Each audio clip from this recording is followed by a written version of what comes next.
O balantayan, presyo sa ngaho sa merkado sa Talisay City, Negros Occidental, nagapabilin pa nga estable abang mga manugbaligya ang nagpahayag nga posible kulangon ng supply. Sa bunga bula, sa Eileen Pedreso nakatutok.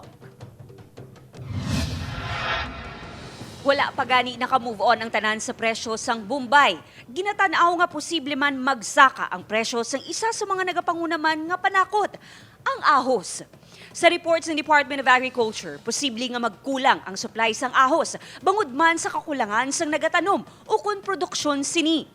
Diri sa merkado sa Talisay City, nagapabilin nga estable ang presyo sang ahos sa diin yara sa 450 to 460 pesos ang sako, kag 100 pesos naman ang kilo, depende sa klase. Wala man. Da okay man lang. Kung kisa, magnubo man gani kung kisa. May ara nga daw, depende sa klase. Apang sunod sa mga manugbaligya, posible nga kulangon ang supply sang ahos sa subong nga bulan. Gani ginatanaw nga posible magmahal man ang presyo sini. Si Yvonne nga sa Mindoro pa ginakuha ang supply sang ahos, ginwarning nga nakuno sang iya supplier. Warning nga na kami nga masaka ang ahos. Gani ang manugbakal nga si Irma. Daw haluso na gani kuno makabakal sang Bombay. Pati ahos, madalahig pa. Mahal na Bombay, mahal pagkidahos.